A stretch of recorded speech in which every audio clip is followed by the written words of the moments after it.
Ayat hari ini adalah Markus 12, ayat 28-34. Mari kita baca bersama. Lalu seorang ahli Taurat yang mendengar Yesus dan orang-orang Saduki bersoal jawab dan tahu bahwa Yesus memberi jawab yang tepat kepada orang-orang itu, datang kepadanya dan bertanya, "Hukum manakah yang paling utama?" Jawab Yesus, "Hukum yang terutama ialah, dengarlah, hai orang Israel, Tuhan Allah kita, Tuhan itu Esa. Kasihilah Tuhan Allahmu dengan segenap hatimu, dan dengan segenap jiwamu, dan dengan segenap akal budimu, dan dengan segenap kekuatanmu. Dan hukum yang kedua ialah, kasihilah sesamamu manusia seperti dirimu sendiri. Tidak ada hukum lain yang lebih utama daripada kedua hukum ini." Lalu kata ahli Taurat itu kepada Yesus, "Tepat sekali guru, benar katamu itu bahwa dia Esa dan bahwa tidak ada yang lain kecuali dia. Memang mengasihi dia dengan segenap hati dan dengan segenap pengertian dan dengan segenap kekuatan dan juga mengasihi sesama manusia seperti diri sendiri adalah jauh lebih utama daripada semua korban bakaran dan korban sembelihan." Yesus melihat bagaimana bijaksananya jawab orang itu, dan ia berkata kepadanya, "Engkau tidak jauh dari kerajaan Allah." Dan seorang pun tidak berani lagi menanyakan sesuatu kepada Yesus. Amin. Bacaan hari ini dimulai dengan kisah seorang ahli Taurat yang datang kepada Yesus dan mengajukan sebuah pertanyaan. Ahli Taurat di sini bukan sekadar orang yang menulis. Dalam bahasa Ibrani mereka disebut sofer. Kaum sofer ini pada mulanya adalah para pejabat yang mencatat dokumen dan administrasi raja pada zaman Perjanjian Lama. Namun, pada masa pembuangan ke Babel ketika Bait Suci dihancurkan, dan pusat kehidupan mereka bergeser dari Bait Suci ke Taurat, mereka menjadi para ahli Taurat yang meneliti, menyalin, dan mengajarkan Taurat untuk menjaga agar Taurat tetap menjadi pusat kehidupan orang Yahudi. Mereka adalah para guru Alkitab yang meneliti dan menafsirkan kitab suci untuk diajarkan kepada umat. Terkadang, mereka juga berperan sebagai hakim dan ahli hukum yang memutuskan perkara berdasarkan standar Taurat. Sesungguhnya, para ahli Taurat adalah orang-orang yang sangat tekun dan suci. Bahkan sampai pada titik di mana mereka akan menghitung jumlah huruf setiap kali menyalin kitab suci. Dan setiap kali nama Allah muncul, mereka akan membersihkan seluruh tubuh mereka sebelum melanjutkan. Pada zaman Yesus, para ahli Taurat adalah pemimpin agama yang dihormati oleh rakyat, yang mengajar firman di sinagoge dan berpartisipasi dalam mahkamah agama. Mereka adalah otoritas dalam hal hukum Taurat. Lalu, apa perbedaan antara orang Farisi dan ahli Taurat? Orang Farisi adalah sebuah perkumpulan orang-orang yang berikrar, "Aku akan hidup saleh dengan menaati hukum Taurat." Mereka seperti sebuah golongan.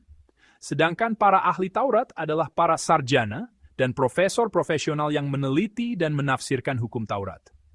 Mereka adalah para ahli yang telah menerima pendidikan di lembaga profesional dan memiliki kemampuan untuk menafsirkannya. Pada dasarnya, para ahli Taurat berperan sebagai penjaga pengetahuan dengan mencatat, meneliti, dan menafsirkan hukum Taurat. Ketika salah seorang dari mereka mendengar Yesus berdebat dengan orang-orang Saduki dan Farisi, ia terkesan dengan hikmat Yesus dan datang kepadanya untuk bertanya. Pertanyaan yang belum terpecahkan yang tersimpan dalam hatinya adalah, hukum manakah yang paling utama dari semua perintah? Pertanyaan ini bukan sekadar rasa ingin tahu dari ahli Taurat itu. Pada masa itu, dalam masyarakat Yahudi, terdapat 614 perintah atau hukum Taurat yang didasarkan pada kelima kitab Musa. Dari 614 perintah itu, 248 adalah perintah positif, lakukanlah, dan 365 adalah perintah negatif, jangan lakukan. Jika kita melihat kitab-kitab kuno, ada penafsiran seperti ini. Angka 248 dikatakan sebagai jumlah tulang dan organ dalam tubuh kita, yang berarti perintah positif harus diukir dalam tubuh kita. Angka 365 melambangkan jumlah hari dalam setahun atau jumlah pembuluh darah dalam tubuh kita. Yang berarti hal-hal yang dilarang harus diukir dalam setiap saat, setiap hari, dan dalam setiap pembuluh darah kita. Jika digabungkan, mereka mengatakan bahwa ada pengakuan iman yang bersifat holistik di antara mereka, yaitu bahwa perintah harus ditaati sepanjang 365 hari dalam setahun, dan oleh setiap 248 anggota tubuh. Para rabi tidak pernah berhenti berdebat dan berdiskusi tentang mana dari sekian banyak hukum Taurat ini yang paling penting. Ini lebih penting, itu lebih penting. Ini lebih tinggi, itu lebih rendah, kata mereka. Itulah sebabnya pertanyaan seorang ahli Taurat yang datang pada Yesus hari ini adalah seperti ini. Apa yang paling hakiki di antara sekian banyak hukum Taurat ini? Menurutmu, perintah manakah yang benar-benar dianggap penting oleh Allah? Menanggapi pertanyaannya, Yesus menjawab tanpa ragu sedikit pun. Itu adalah firman dari Ulangan 6 ayat 4-5. Dengarlah, hai orang Israel, Tuhan itu Allah kita, Tuhan itu Esa. Kasihilah Tuhan Allahmu dengan segenap hatimu dan dengan segenap jiwamu dan dengan segenap kekuatanmu. Amin. Ia memberitakan firman Syema. Dan kemudian ia melanjutkan dengan firman dari Imamat 19 ayat 16. Janganlah engkau menuntut balas, dan janganlah menaruh dendam terhadap orang-orang sebangsamu. Melainkan kasihilah sesamamu manusia seperti dirimu sendiri. Akulah Tuhan. Dengan mengutip dua ayat ini, Yesus merangkum bahwa inti dari semua hukum Taurat dapat diringkas dalam dua kalimat ini, yaitu kasih kepada Allah, kasih kepada sesama. Dan jika diringkas dalam satu kata, hukum Taurat menurut Yesus adalah kasih. Sebenarnya, tujuan awal dari hukum Taurat bukanlah untuk membelenggu orang, bukan untuk mengatur, membelenggu, dan mencambuk tindakan orang. Hukum Taurat adalah alat untuk menuntun orang agar mengasihi Allah dan sesama. Namun, seiring berjalannya waktu, orang-orang kehilangan semangat hukum Taurat dan hanya berfokus pada peraturan itu sendiri. Sebagai contoh, Allah memberikan perintah, ingatlah dan kuduskanlah hari Sabat. Melalui hari Sabat, Ia memberikan istirahat agar kita dapat beristirahat, berbicara dengan Allah, menyadari siapa diri kita, dan kemudian hidup dengan penuh semangat di dunia. Namun, orang-orang justru menetapkan berapa langkah yang boleh diambil pada hari Sabat, serta pekerjaan apa yang boleh dan tidak boleh dilakukan, dan mencela orang yang melanggarnya. Begitu pula dengan perintah untuk tidak membunuh. Orang-orang kehilangan hati Allah di dalamnya, yaitu untuk mengasihi sesama dan menghargai kehidupan, dan jatuh ke dalam legalisme dengan berpikir bahwa selama mereka tidak membunuh secara langsung, itu sudah cukup, sehingga mereka telah mempersempit hati mereka. Pada saat itu, hukum Taurat bukan lagi firman yang menghidupkan, melainkan menjadi alat untuk menunjukkan kebenaran diri sendiri. Seberapa banyak yang telah saya taati, atau seberapa banyak yang telah saya capai di hadapan Allah. Demikianlah para pemimpin agama pada zaman Yesus. Mereka tampak sebagai orang-orang yang menaati hukum Taurat secara ketat, tetapi sebenarnya mereka telah jauh dari mengasihi Allah dan sesama. Oleh karena itu, Yesus sekali lagi memberitakan inti dari hukum Taurat. Kita harus mengasihi Allah dan kita harus mengasihi sesama. Kasih yang dibicarakan oleh Yesus ini tidak hanya merujuk pada ranah emosional. Selama pelayanan publiknya, Ia terus-menerus berbicara tentang kasih yang menentukan tindakan, pilihan, dan arah hidup. Mengasihi Allah tidak berakhir dengan pengakuan di waktu ibadah. Tuhan, aku mempersembahkan hatiku kepadamu. Tuhan menuntut dari kita hingga ke ranah kehidupan di mana kita menyerahkan pikiran, waktu, dan prioritas hidup kita kepadanya.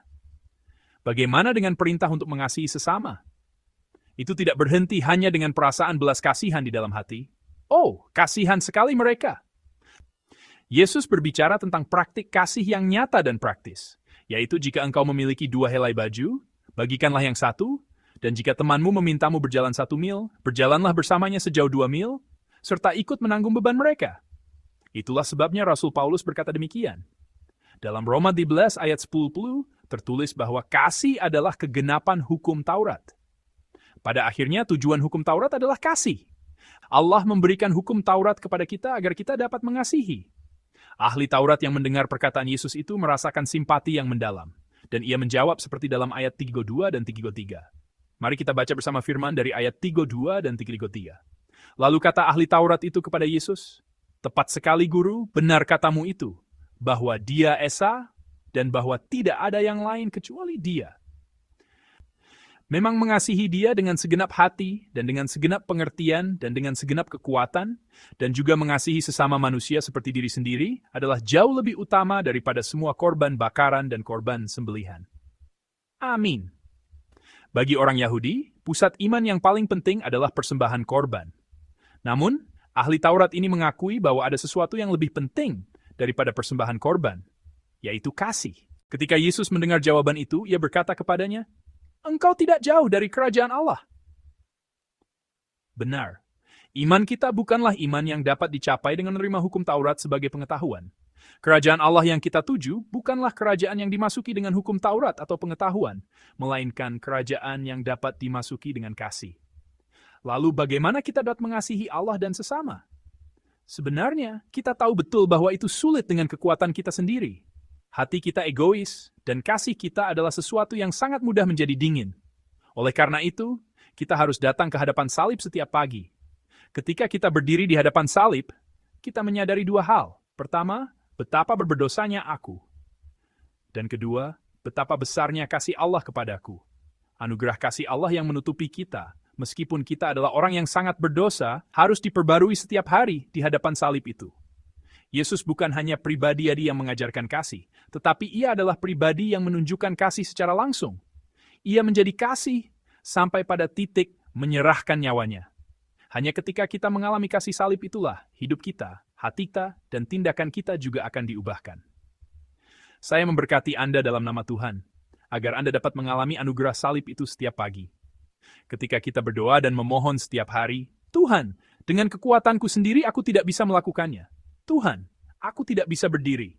Meskipun demikian, tolonglah agar anugerah salib itu menutupi aku. Kita akan dapat melangkah ke tempat di mana kita menjalani kehidupan yang mengasihi Allah dan sesama. Saudara-saudari yang terkasih, saya berharap firman hari ini dapat menerangi hati kita. Mungkinkah ada sesuatu dalam iman kita, di mana kita hanya berpegang pada formalitas? Mungkinkah kita memiliki pengetahuan Alkitab dan kebiasaan religius, tetapi tidak memiliki buah kasih? Mungkinkah ada tindakan religius untuk beribadah, tetapi hati kasih yang sesungguhnya untuk menyerahkan diri dan menyerahkan segalanya kepada Allah telah menjadi dingin? Mungkinkah kita bertemu dan mengadakan pertemuan dengan orang lain, tetapi hati kasih yang membara terhadap mereka telah menjadi dingin? Saya memberkati Anda dalam nama Tuhan agar pagi ini menjadi waktu untuk merenungkan hal-hal ini. Hakikat iman adalah kasih, mengasihi Allah dan mengasihi sesama. Saya berharap kita semua dapat hidup dengan mengingat dua hal ini sepanjang hari ini. Saya berharap kita dapat menikmati kebebasan sepenuhnya di dalam Allah, mengucapkan kata-kata yang hangat kepada seseorang, ikut menanggung beban seseorang, dan menyeka air mata seseorang. Dengan demikian, semoga hari Anda dan saya menjadi hari yang diberkati, di mana kita menjalani iman yang tidak melupakan hakikat bahwa kerajaan Allah datang di setiap tempat di mana kita berada, dan iman yang disempurnakan oleh kasih. Dalam nama Tuhan saya berdoa.